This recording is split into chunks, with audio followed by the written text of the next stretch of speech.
Connie here, and today's video is about my first month doing the Inner Temple of Witchcraft by Christopher Penczak. So the first 4 chapters is introductory and explaining magic and how it works and the basics of witchcraft, just to get you going. So this is technically a year and a day training. The only downside is that it asks for a partner every once in a while for certain exercises, and I'll get into that in a little bit. I'm trying to do this by myself. The only ones interested in witchcraft are, out of my children, are Lily and Dorian, my 11 and my 17-year-old, and while it's great, they're busy in their own worlds. They're teenagers, they got other shit to do, and my other children don't care, and my ex-husband is a staunch atheist, so I have to make do. I did use Lily a couple times. She was willing to be a helper when I needed a partner, but that's the only downside, is that some of these exercises have to be done with a partner. So the first official lesson is the magical mind, and it talks about the 3 aspects of the mind: the psychic mind, the divine healing mind, and the conscious mind, which is where we're mostly aware of, and how to get within those levels while manipulating energies like sky energy and earth energy and self energy, all of that. So the first exercise, gotta get my notebook, is an intention ritual, and it's pretty much just to get you into the right state of mind and to kind of hold you accountable of what you're going to be doing. This is going to be a journey, this is a learning experiences, and this is what I'm going to be doing. So they talk about the mind, the different aspects of the mind, and then on the second energy, you're feeling energy. So you're kind of like feeling the energy between your palms, within your skin, that sort of thing. You practice doing that. The third is playing with a ball of energy. Now, I know this is going to sound weird, but when I'm sitting on the toilet for a long period of time, I create energy, I make a little ball, and I play with it.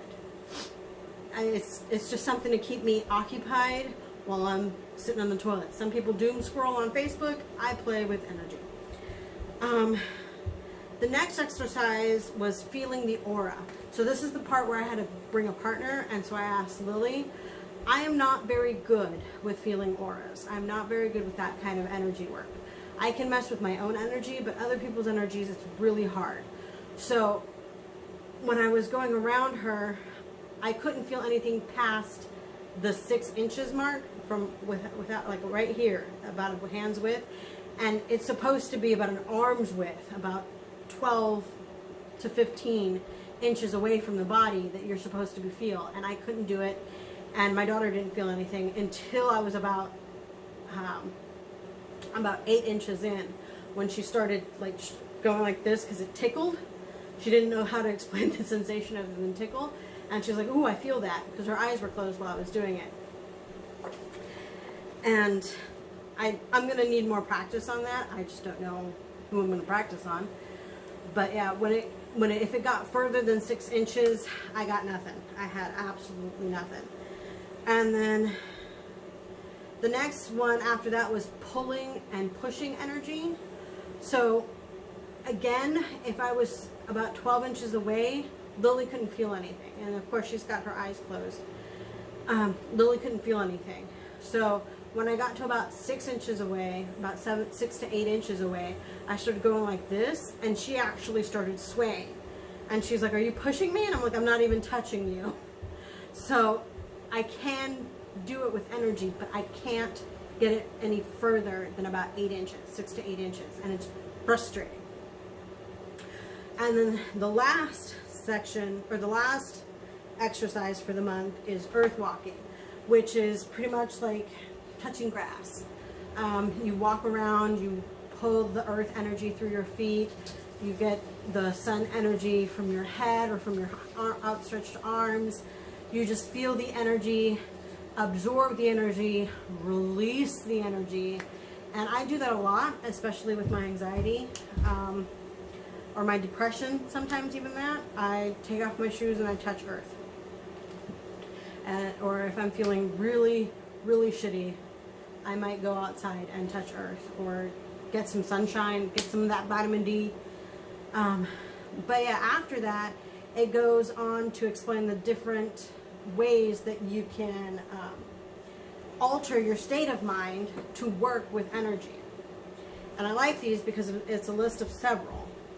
So there's meditation, there's breath control, isolation, intoxication, sound, body movement, sex, and pain. Now, I've gotten into alter states with pain because of self-harm. So I don't use pain. Sometimes I do, depending on what it is.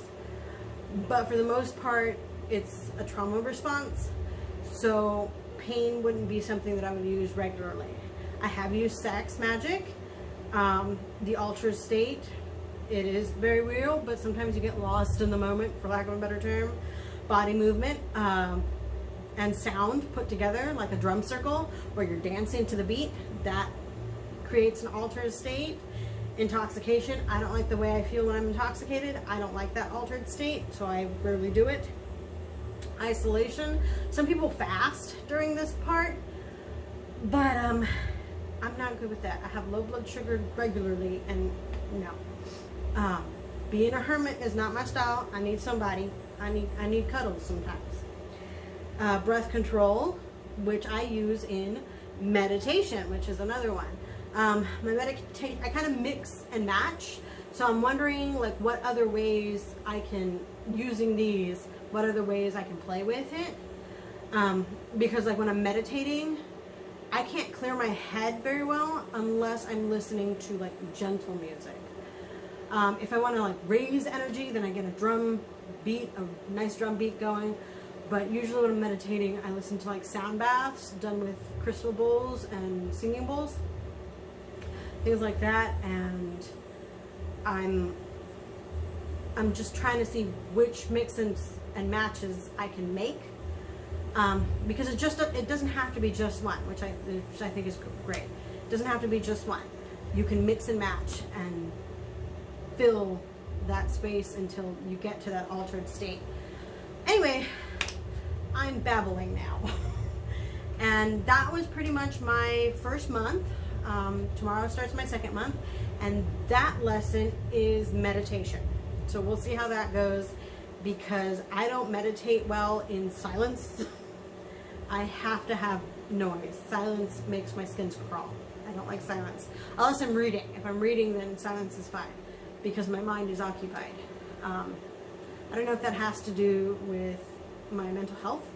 I'm schizophrenic and bipolar, and sometimes the mania takes over. So we'll see. We'll see how that one goes. Anyway, I hope you have a great day. Brightest blessings.